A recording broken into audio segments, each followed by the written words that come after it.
श्री संसारमोहनं गणेशकवचं श्रीविष्णुरुवाच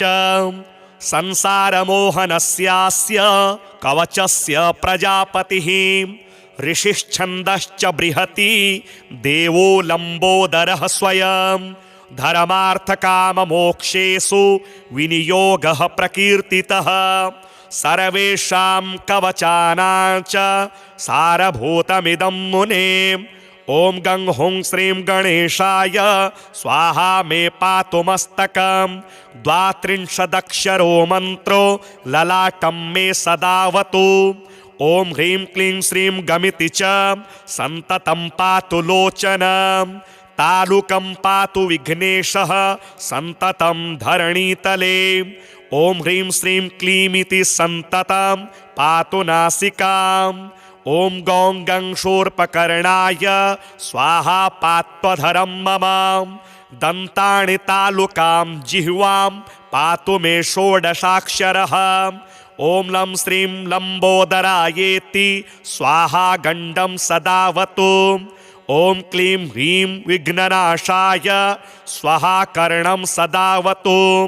ॐ श्रीं गङ्गजाननायेति स्वाहा स्कन्दं सदावतु। ॐ ह्रीं विनायकायेति स्वाहा पृष्ठं सदावतु। ॐ क्लीं ह्रीमिति कङ्कालं पातु वक्षस्थलं च गं पाणौ पादौ सदा पातु सर्वाङ्गं विघ्ननिघ्नकृतं। प्राच्यां लम्बोदरः पातु आग्नेय्यां विघ्ननायकः दक्षिणे पातु विघ्नेशो नैऋत्यां तु गजाननः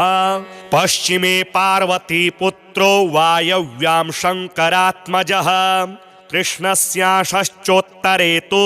परिपूर्णतमस्य च ईशान्यामेकदन्तश्च हेरम्बः पातु चोर्धतः अधोगणाधिपः पातु सर्वपूज्यश्च सर्वतः स्वप्ने जागरणे चैव पातु मे योगिनां गुरुः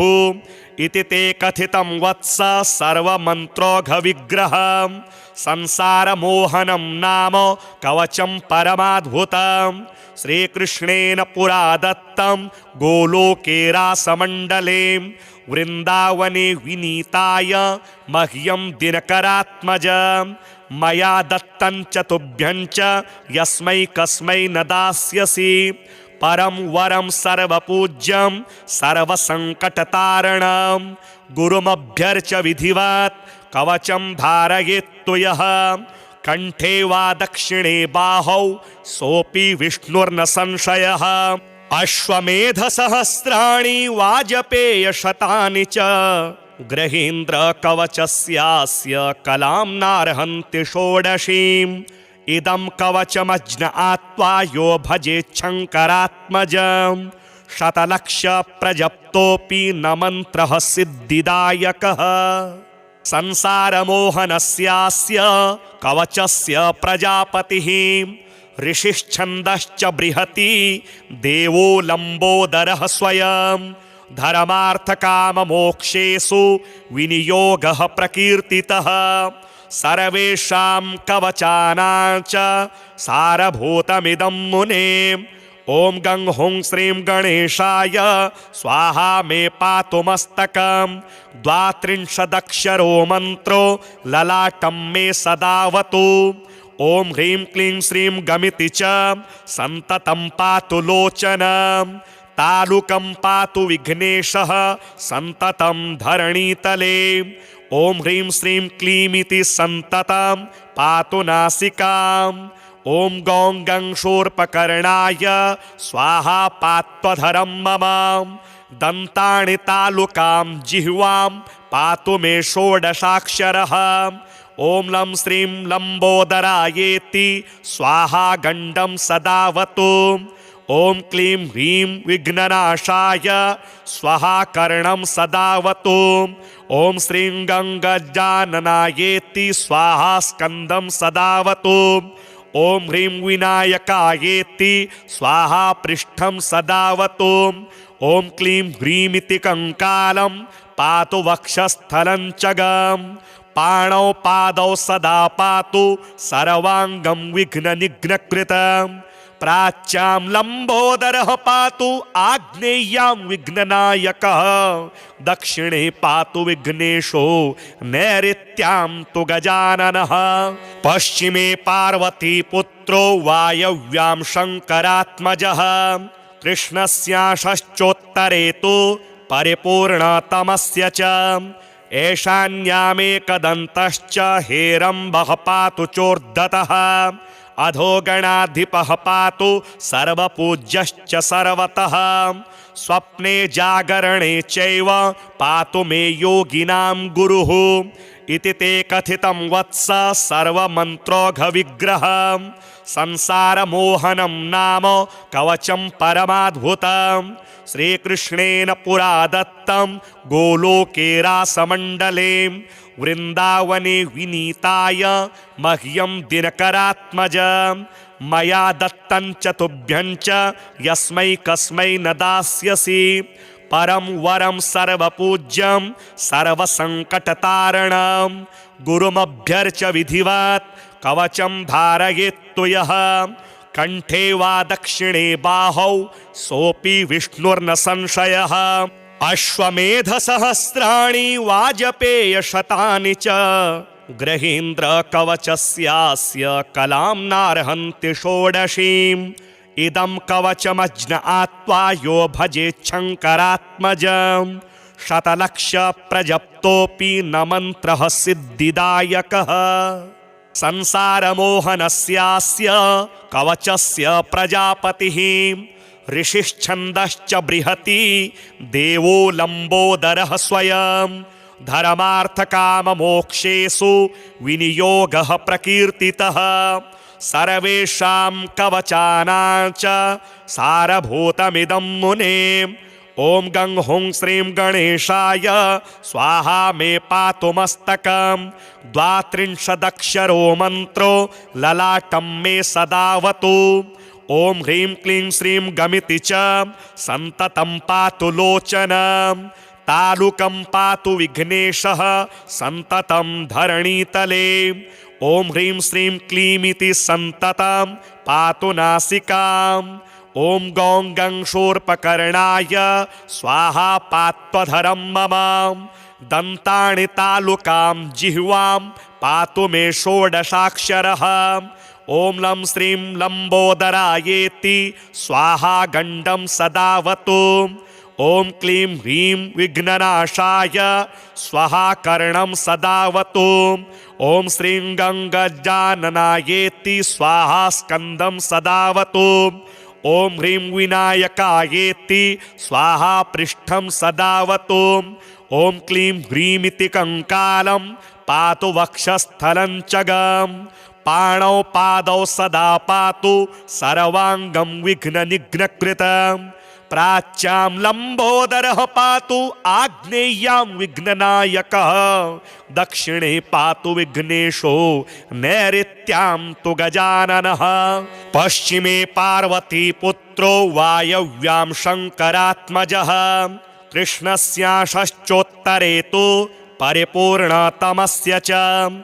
ईशान्यामेकदन्तश्च हेरम्बः पातु चोर्धतः अधोगणाधिपः पातु सर्वपूज्यश्च सर्वतः स्वप्ने जागरणे चैव पातु मे योगिनां गुरुः इति ते कथितं वत्स सर्वमन्त्रोघविग्रहं संसारमोहनं नाम कवचं परमाद्भुतं श्रीकृष्णेन पुरा दत्तं गोलोके रासमण्डले वृन्दावने विनीताय मह्यं दिनकरात्मज मया दत्तं च तुभ्यं च यस्मै कस्मै न दास्यसि परं वरं सर्वपूज्यं सर्वसङ्कटतारणं गुरुमभ्यर्च विधिवत् कवचं धारयेत्तु यः कण्ठे वा दक्षिणे बाहौ सोऽपि विष्णुर्न संशयः अश्वमेधसहस्राणि वाजपेयशतानि च ग्रहेन्द्रकवचस्यास्य कलां नार्हन्ति षोडशीम् इदं कवचमज्ञ आत्वा यो भजेच्छङ्करात्मजं शतलक्ष प्रजप्तोऽपि न मन्त्रः सिद्धिदायकः संसारमोहनस्यास्य कवचस्य प्रजापतिः ऋषिश्छन्दश्च बृहति देवो लम्बोदरः स्वयं धर्मार्थकाममोक्षेषु विनियोगः प्रकीर्तितः सर्वेषां कवचानां च सारभूतमिदं मुने ॐ गं हुं श्रीं गणेशाय स्वाहा मे पातु मस्तकं 32 मन्त्रो ललाटं मे सदावतु ॐ ह्रीं क्लीं श्रीं गमिति च सन्ततं पातु लोचनं तालुकं पातु विघ्नेशः सन्ततं धरणीतले ॐ ह्रीं श्रीं क्लीमिति सन्ततं पातु नासिकाम् ॐ गौं गं शूर्पकर्णाय स्वाहा पात्वधरं मम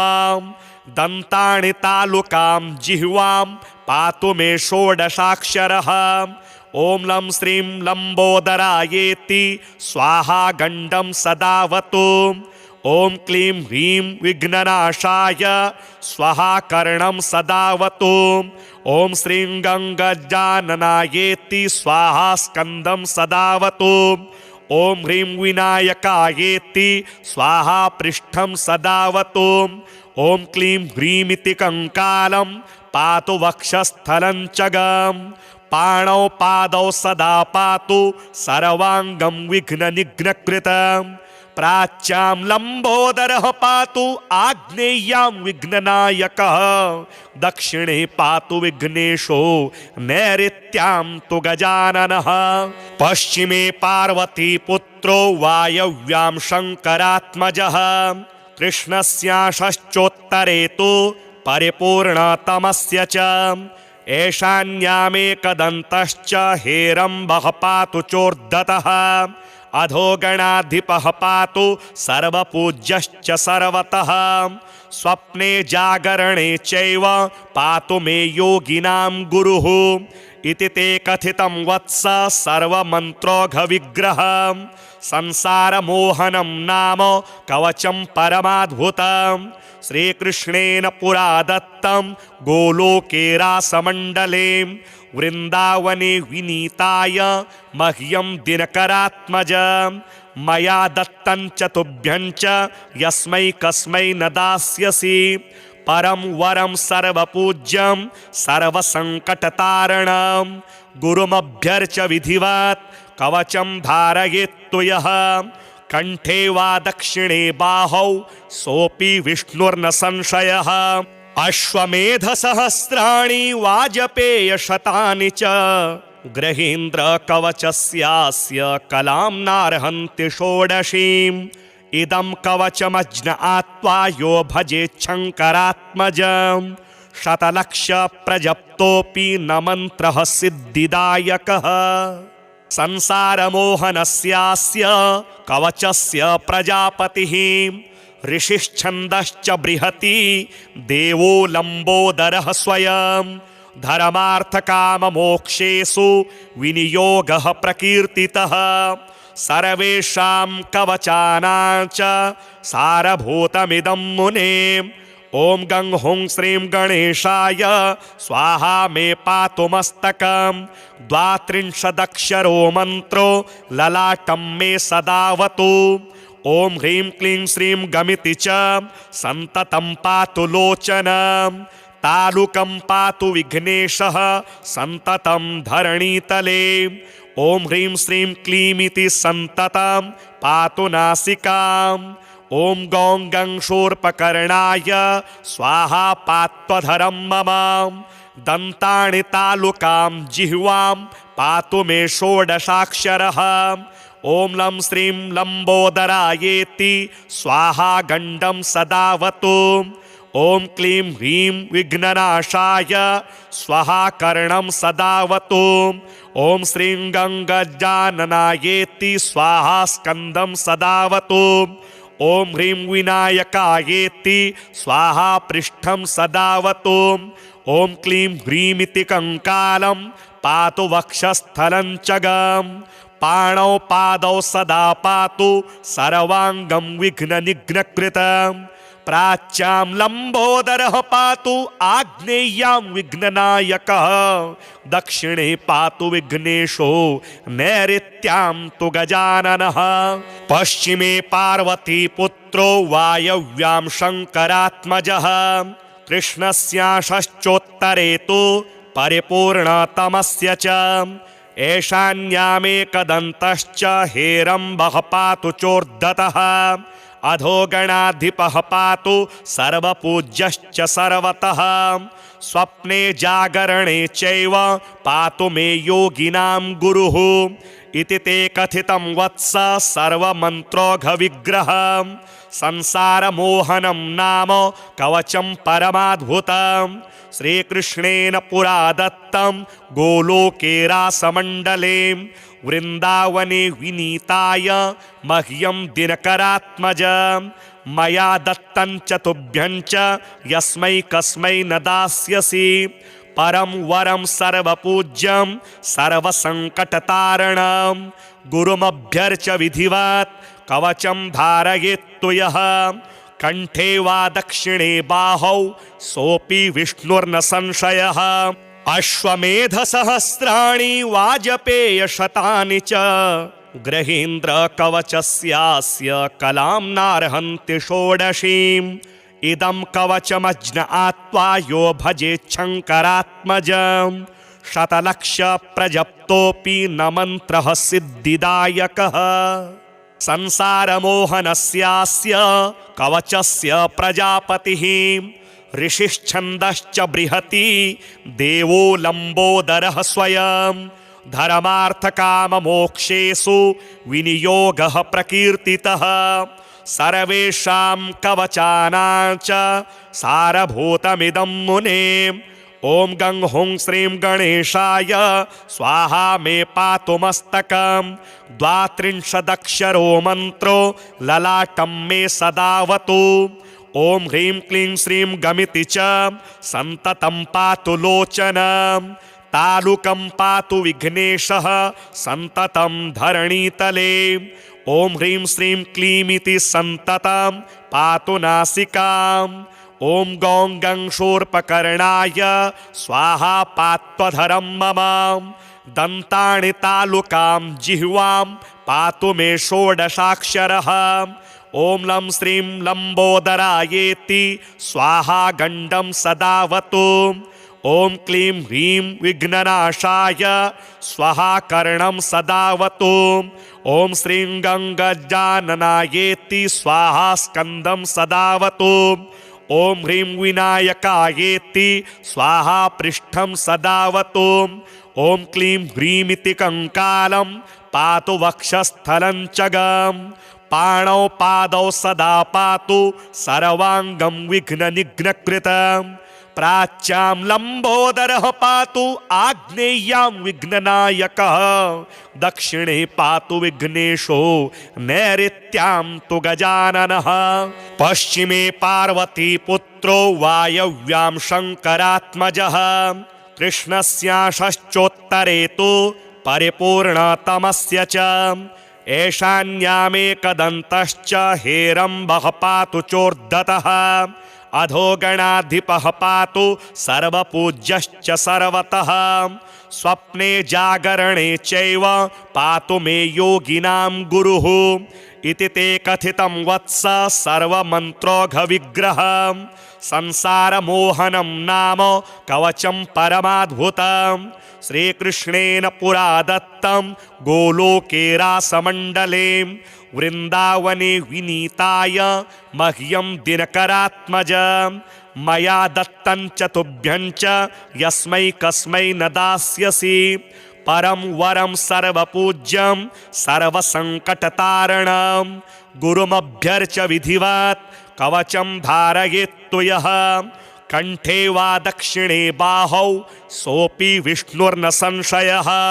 अश्वमेधसहस्राणि वाजपेयशतानि च ग्रहेन्द्रकवचस्यास्य कलां नार्हन्ति षोडशीम् इदं कवचमज्ञ आत्वा यो भजेच्छङ्करात्मजं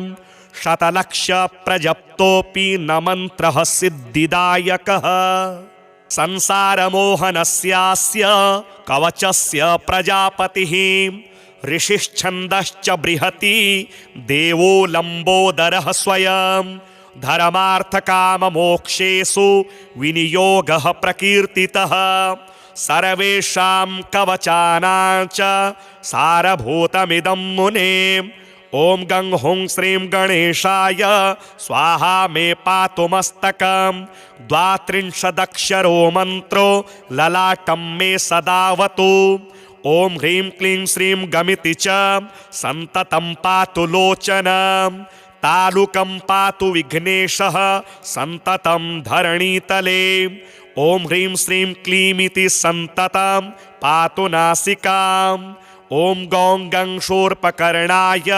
स्वाहा पात्वधरं मम दन्तानि तालुकां जिह्वां पातु मे षोडशाक्षरः। ॐ लं श्रीं लम्बोदरायेति स्वाहा गण्डं सदावतु। ॐ क्लीं ह्रीं विघ्ननाशाय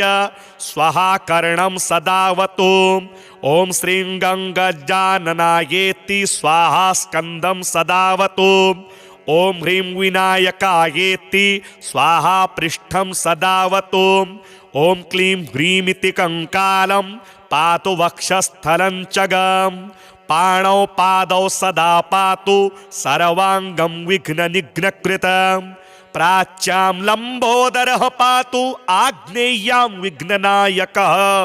दक्षिणे पातु विघ्नेशो नैऋत्यां तु गजाननः पश्चिमे पार्वतीपुत्रो वायव्यां शङ्करात्मजः कृष्णस्याशश्चोत्तरे तु परिपूर्णतमस्य च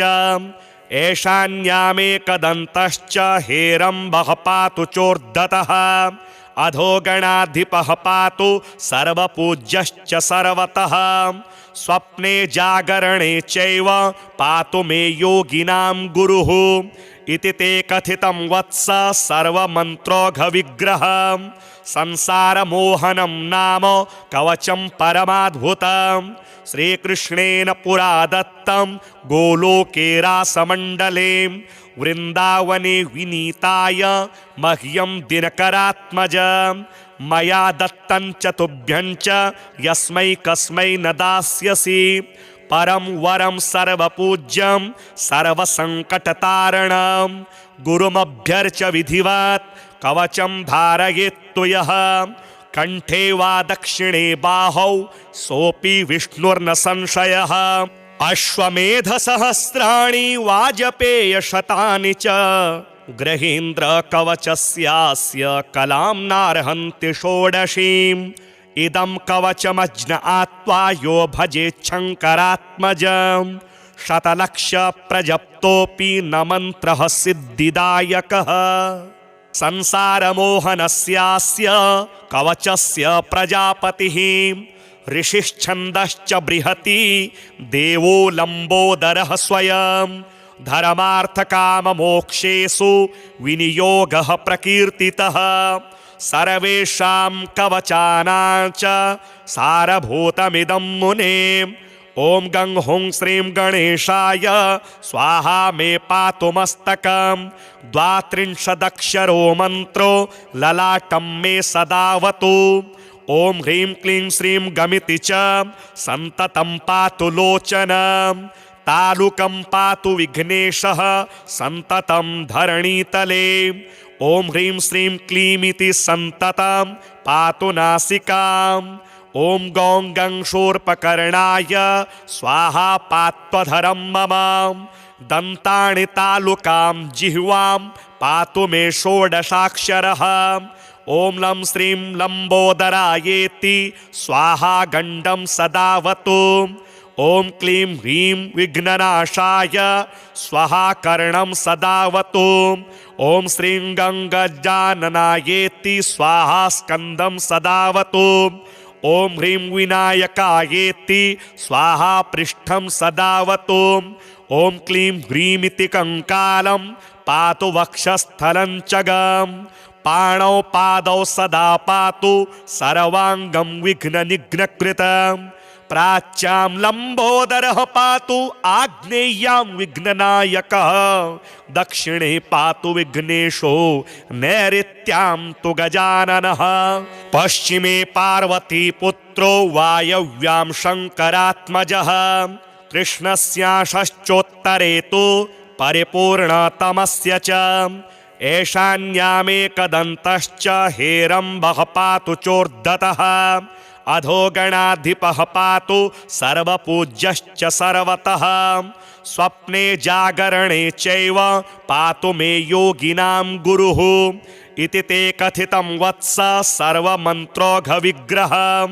संसारमोहनं नाम कवचं परमाद्भुतं श्रीकृष्णेन पुरा दत्तं गोलोके रासमण्डले वृन्दावने विनीताय मह्यं दिनकरात्मज मया दत्तं च तुभ्यं च यस्मै कस्मै न दास्यसि परं वरं सर्वपूज्यं सर्वसङ्कटतारणं गुरुमभ्यर्च विधिवत् कवचं धारयेत्तु यः कण्ठे वा दक्षिणे बाहौ सोऽपि विष्णुर्न संशयः अश्वमेधसहस्राणि वाजपेयशतानि च ग्रहेन्द्रकवचस्यास्य कलां नार्हन्ति षोडशीम् इदं कवचमज्ञ आत्वा यो भजेच्छङ्करात्मजं शतलक्षप्रजप्तोऽपि न मन्त्रः सिद्धिदायकः संसारमोहनस्यास्य कवचस्य प्रजापतिः ऋषिश्छन्दश्च बृहति देवो लम्बोदरः स्वयं धर्मार्थकाममोक्षेषु विनियोगः प्रकीर्तितः सर्वेषां कवचानां च सारभूतमिदं मुने ॐ गं हुं श्रीं गणेशाय स्वाहा मे पातु मस्तकं 32 मन्त्रो ललाटं मे सदावतु ॐ ह्रीं क्लीं श्रीं गमिति च सन्ततं पातु लोचनं तालुकं पातु विघ्नेशः सन्ततं धरणीतले ॐ ह्रीं श्रीं क्लीमिति सन्ततं पातु नासिकाम् ॐ गौं गं शूर्पकर्णाय स्वाहा पात्वधरं मम दन्तानि तालुकां जिह्वां पातु मे षोडशाक्षरः ॐ लं श्रीं लम्बोदरायेति स्वाहा गण्डं सदावतु ॐ क्लीं ह्रीं विघ्ननाशाय स्वाहा कर्णं सदावतु ॐ श्रीं गं गजाननायेति स्वाहा स्कन्दं सदावतु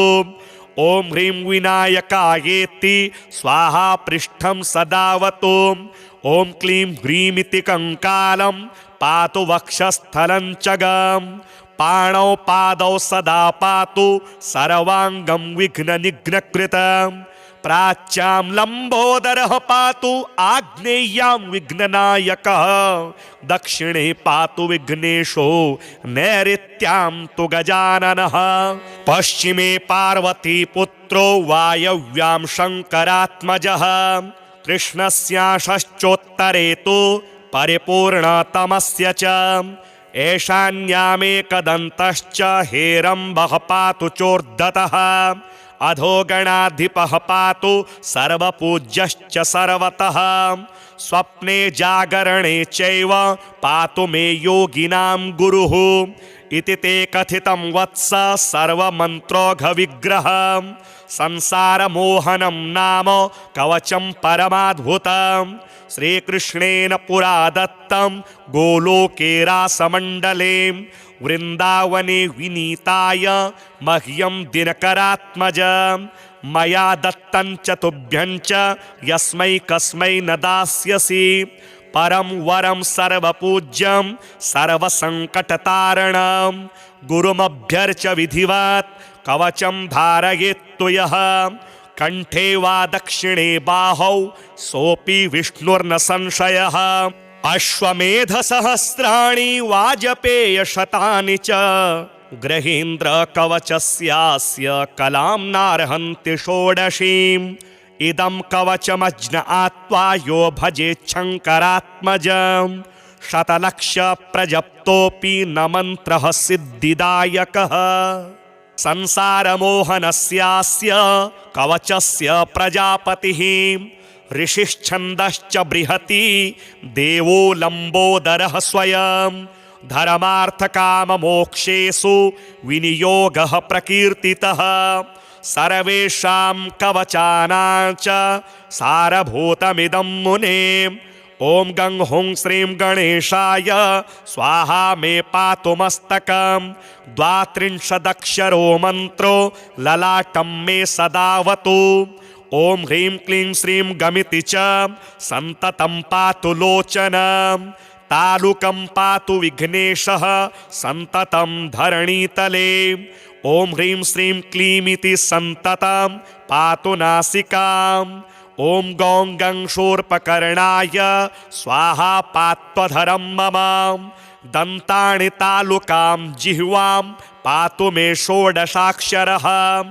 ॐ लं श्रीं लम्बोदरायेति स्वाहा गण्डं सदावतु। ॐ क्लीं ह्रीं विघ्ननाशाय स्वाहा कर्णं सदावतु। ॐ श्रीं गं गजाननायेति स्वाहा स्कन्दं सदावतु। ॐ ह्रीं विनायकायेति स्वाहा पृष्ठं सदावतु। ॐ क्लीं ह्रीमिति कंकालं पातु वक्षस्थलं च गम् पाणौ पादौ सदा पातु सर्वाङ्गं विघ्ननिघ्नकृतम्। प्राच्यां लम्बोदरः पातु आग्नेयां विघ्ननायकः दक्षिणे पातु विघ्नेशो नैऋत्यां तु गजाननः पश्चिमे पार्वतीपुत्रो वायव्यां शङ्करात्मजः कृष्णस्याशश्चोत्तरे तु परिपूर्णतमस्य च ईशान्यामेकदन्तश्च हेरम्बः पातु चोर्धतः अधोगणाधिपः पातु सर्वपूज्यश्च सर्वतः स्वप्ने जागरणे चैव पातु मे योगिनां गुरुः इति ते कथितं वत्स सर्वमन्त्रोघविग्रहं संसारमोहनं नाम कवचं परमाद्भुतं श्रीकृष्णेन पुरा दत्तं गोलोके रासमण्डले वृन्दावने विनीताय मह्यं दिनकरात्मज मया दत्तं च तुभ्यं च यस्मै कस्मै न दास्यसि परं वरं सर्वपूज्यं सर्वसङ्कटतारणं गुरुमभ्यर्च विधिवत् कवचं धारयेत्तु यः कण्ठे वा दक्षिणे बाहौ सोऽपि विष्णुर्न संशयः अश्वमेधसहस्राणि वाजपेयशतानि च ग्रहेन्द्रकवचस्यास्य कलां नार्हन्ति षोडशीम् इदं कवचमज्ञ आत्वा यो भजेच्छङ्करात्मजं शतलक्षप्रजप्तोऽपि न मन्त्रः सिद्धिदायकः संसारमोहनस्यास्य कवचस्य प्रजापतिः ऋषिश्छन्दश्च बृहति देवो लम्बोदरः स्वयं धर्मार्थकाममोक्षेषु विनियोगः प्रकीर्तितः सर्वेषां कवचानां च सारभूतमिदं मुने। ॐ गं हुं श्रीं गणेशाय स्वाहा मे पातु मस्तकं 32 मन्त्रो ललाटं मे सदावतु। ॐ ह्रीं क्लीं श्रीं गमिति च सन्ततं पातु लोचनं तालुकं पातु विघ्नेशः सन्ततं धरणीतले। ॐ ह्रीं श्रीं क्लीमिति सन्ततं पातु नासिकाम्। ॐ गौं गं शूर्पकर्णाय स्वाहा पात्वधरं मम दन्तानि तालुकां जिह्वां पातु मे षोडशाक्षरः। ॐ लं श्रीं लम्बोदरायेति स्वाहा गण्डं सदावतु। ॐ क्लीं ह्रीं विघ्ननाशाय स्वाहा कर्णं सदावतु। ॐ श्रीं गं गजाननायेति स्वाहा स्कन्दं सदावतु। ॐ ह्रीं विनायकायेति स्वाहा पृष्ठं सदावतु। ॐ क्लीं ह्रीमिति कंकालं पातु वक्षस्थलं च गम् पाणौ पादौ सदा पातु सर्वाङ्गं विघ्ननिघ्नकृतम्। प्राच्यां लम्बोदरः पातु आग्नेयां विघ्ननायकः दक्षिणे पातु विघ्नेशो नैऋत्यां तु गजाननः पश्चिमे पार्वतीपुत्रो वायव्यां शङ्करात्मजः कृष्णस्याशश्चोत्तरे तु परिपूर्णतमस्य च ईशान्यामेकदन्तश्च हेरम्बः पातु चोर्धतः अधोगणाधिपः पातु सर्वपूज्यश्च सर्वतः स्वप्ने जागरणे चैव पातु मे योगिनां गुरुः इति ते कथितं वत्स सर्वमन्त्रोघविग्रह संसारमोहनं नाम कवचं परमाद्भुतं श्रीकृष्णेन पुरा दत्तं गोलोके रासमण्डले वृन्दावने विनीताय मह्यं दिनकरात्मज मया दत्तं च तुभ्यं च यस्मै कस्मै न दास्यसि परं वरं सर्वपूज्यं सर्वसङ्कटतारणं गुरुमभ्यर्च विधिवत् कवचं धारयेत्तु यः कण्ठे वा दक्षिणे बाहौ सोऽपि विष्णुर्न संशयः अश्वमेधसहस्राणि वाजपेयशतानि च ग्रहेन्द्रकवचस्यास्य कलां नार्हन्ति षोडशीम् इदं कवचमज्ञ आत्वा यो भजेच्छङ्करात्मजं शतलक्ष प्रजप्तोऽपि न मन्त्रः सिद्धिदायकः।